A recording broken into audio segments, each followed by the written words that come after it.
ഇന്ന് തന്നെ ഡൗൺലോഡ് ചെയ്യൂ. കാണൂ നിങ്ങളുടെ ഫേവറേറ്റ് ഷോസ്. സച്ചി ഒന്ന് വീട്ടിലേക്ക് വരണം. രാജശ്രീക്ക് ഒരു സ്ഥലം വരെ ഒന്ന് പോണം. എപ്പോഴാ സർ? ഇപ്പൊ തന്നെ വരണോ? സച്ചിക്ക് വേറെ ഓട്ടം വല്ലതും ഉണ്ടോ? ആ ഇല്ല. ആ എന്നാ സച്ചി ഇപ്പൊ തന്നെ പോരെ. ശരി സർ. നീ പറഞ്ഞത് ശരിയാ. ഇതിപ്പം വിൽക്കാൻ വേണ്ടിട്ടുണ്ടാക്കിയതല്ല. നമുക്കുണ്ടാക്കിയ ഈ ഭക്ഷണം കൊണ്ട് ആരെങ്കിലും കഴിക്കാൻ വേണ്ടി വരുമോ എന്ന് നമ്മളൊന്ന് ശ്രമിച്ചു നോക്കുന്നതാ. നമ്മളിപ്പോ ഇവിടെ എത്ര പേരുണ്ട്? 9 പേര്. ആ 9 പേർക്കുള്ള പഴങ്കഞ്ഞി മാത്രമേ ഞാൻ ഉണ്ടാക്കിയിട്ടുള്ളൂ. ഇപ്പൊ ആരെങ്കിലും ഒരാള് പഴങ്കഞ്ഞി കുടിക്കാൻ വന്നിരിക്കട്ടെ, ഞാൻ എന്റെ പഴങ്കഞ്ഞി ഞങ്ങൾ വേണ്ടെന്ന് വെക്കും. അപ്പോ 2 പേര് വന്നാലോ? ഞാനും നീയും വേണ്ടാന്ന് വെക്കും. ഞാനോ? പറ്റില്ലേ? നിനക്ക് കുറച്ചു നേരം പട്ടിണിയിരിക്കാൻ പറ്റില്ലേ? പറ്റും. അതിനെന്താ? ഇല്ലെന്ന് ആരെങ്കിലും പറഞ്ഞോ? അപ്പൊ കൂടുതൽ ആളുകൾ വന്നാ ഞങ്ങൾ എല്ലാരും പട്ടിണി ഇരിക്കേണ്ടി വരുമല്ലോ. വേണ്ടിവരും. ഒരു ദിവസേ കുറച്ചു നേരം പട്ടിണി ഇരുന്നെന്ന് വെച്ച് ആരും മരിച്ചൊന്നും പോകത്തില്ലല്ലോ. ഓ, ഈ അമ്മയുടെ ഓരോ മണ്ടത്തരങ്ങളെ. എടി, ഇന്ന് എത്ര എണ്ണം വെക്കുന്നോ അത്രയും നാളെ ഞാൻ അധികമായിട്ട് അങ്ങ് ഉണ്ടാക്കും. അമ്മേ, ഇതൊരു വലിയ ബിസിനസ് ആവുന്ന അമ്മ ഇപ്പോഴും പ്രതീക്ഷിക്കുന്ന? ഹേയ്, ഒരിക്കലും ഇല്ല. നമ്മുടെ കുടുംബത്തിലെ ചെലവുകൾ നടക്കണം. പരമാവധി ഒരു 50 എണ്ണം. അതിൽ കൂടുതലൊന്നും ചെയ്യാനൊന്നും എനിക്ക് പറ്റില്ല. അല്ല, നിങ്ങളിത് എങ്ങോട്ടാ പോകുന്നേ?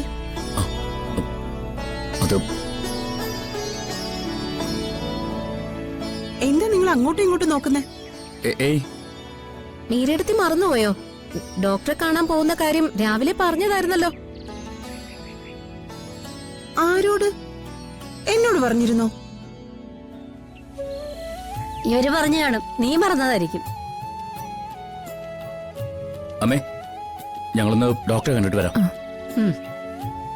ചിലപ്പോ കുറച്ച് ലേറ്റ് ആവും. എന്തൊക്കെയോ ടെസ്റ്റുകളും നടത്താനുണ്ടെന്ന് പറഞ്ഞായിരുന്നു. അതെ. എന്തായാലും വീട്ടിലെ മക്കളെ, നിങ്ങളുടെ ആഗ്രഹം പോലെ ഒരു കുഞ്ഞിക്കാലം കണ്ടാ മതി. എന്നാ പിന്നെ അധികം താമസിക്കണ്ട, പൊയ്ക്കോ. അല്ലെങ്കിൽ പിന്നെ ലേറ്റ് ആവും. അവര് പൊയ്ക്കോളും. നീ എന്തിനാ ഇത്ര ധൃതി പിടിച്ച് അവരെ പറഞ്ഞു വിടാൻ നോക്കുന്നേ?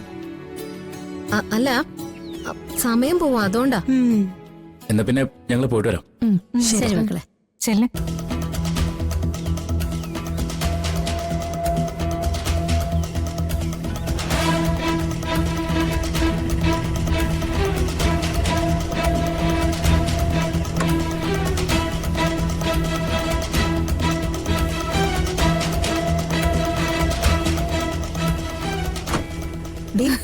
നീ എന്തോ ഈ കൈയും കാലും ഒക്കെ കാണിക്കുന്നേ? ഒന്നുമില്ല, അവരോട് വേഗം പോവാൻ പറഞ്ഞതാ.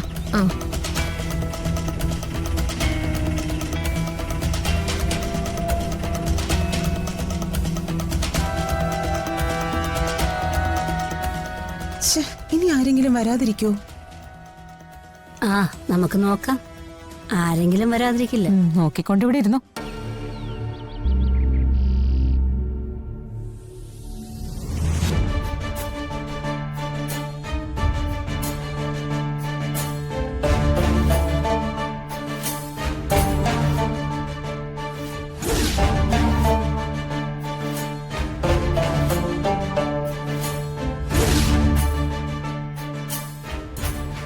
ഒന്ന് അടങ്ങിയിരിക്കേ, ഞാനിതൊന്ന് നേരെയാക്കട്ടെ.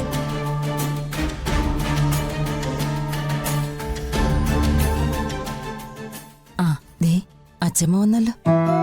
മോളെ, വാട്ടർ ബോട്ടിൽ എടുത്തിട്ടെ സൂക്ഷിച്ച് അടച്ചു വെക്കണം. ഇല്ലെങ്കിൽ കഴിഞ്ഞ ദിവസത്തെ പോലെ വെള്ളം വീണ് ബുക്കൊക്കെ ചീത്തയാവും. പറഞ്ഞു കേട്ടോ? അല്ലെങ്കിലും ഈ ഇടയാട്ടെ ഇവർക്ക് ഇത്തിരി ലേസിനെസ് കൂടുതലാ. ഒന്നിനും ഒരു ശ്രദ്ധയും ഇല്ല. അതെനിക്ക് വെറുതെ തോന്നുന്നതാ. എനിക്ക് അങ്ങനെ എന്തെങ്കിലും ഉണ്ടോ അച്ഛമ്മേ? എന്റെ ബാഗും വാട്ടർ ബോട്ടിൽ ഞാൻ നല്ല നീറ്റ് ആയിട്ടല്ലേ സൂക്ഷിക്കുന്നേ? അതെ അതെ, ഒന്നും പറയാതിരിക്കുന്ന ഭേദം. നിന്നെ ഇങ്ങനെ വഷളാക്കുന്നേ നിന്റെ അമ്മയാ. എന്റെ അമ്മ പാവല്ലേ?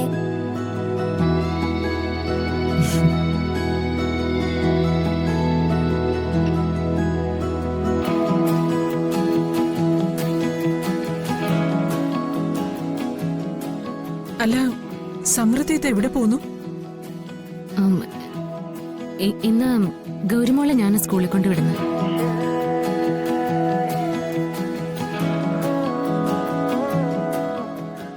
ശരിക്കും അമ്മ എന്റെ കൂടെ ഇന്ന് സ്കൂളിൽ വരുന്നുണ്ടോ? ഇവിടെ ഈ വീട്ടിൽ എപ്പോഴും അടച്ചുപൂട്ടിയിരിക്കുന്നതിനൊക്കെ നല്ലത് ഇടയ്ക്ക് മോളെ സ്കൂളിൽ കൊണ്ടുവിടാനായിട്ട് പുറത്തേക്ക് ഇറങ്ങുന്നതല്ലേ.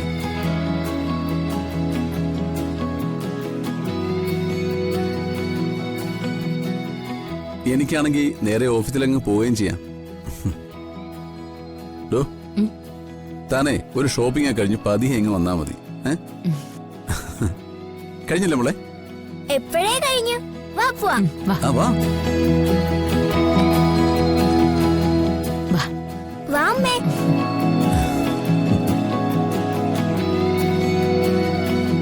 എനിക്ക് വരട്ടാമേ.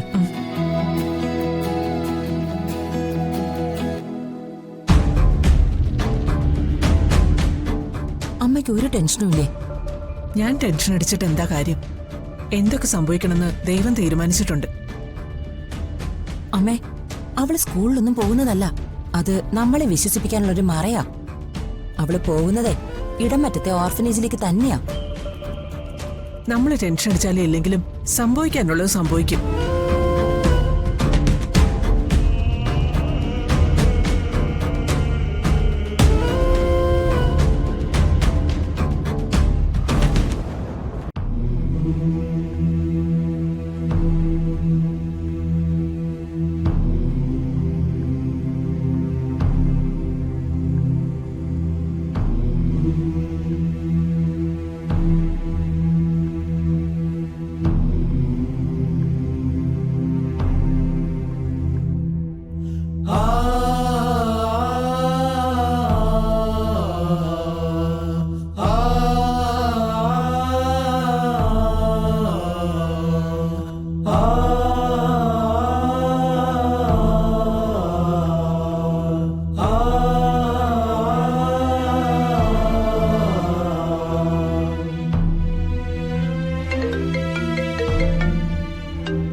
Hello sir.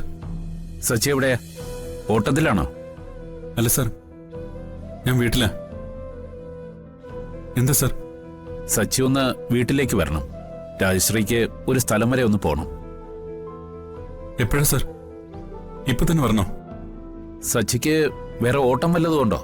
ആ, ഇല്ല. ആ, എന്നാ സച്ചി ഇപ്പൊ തന്നെ പോരെ. ശരി സാർ, ഞാൻ വരാം. ശരി, ഓക്കെ. ശ്രീ, ടാക്സി വരാൻ പറഞ്ഞിട്ടുണ്ട്. നീ പോവാൻ റെഡിയായിക്കോ.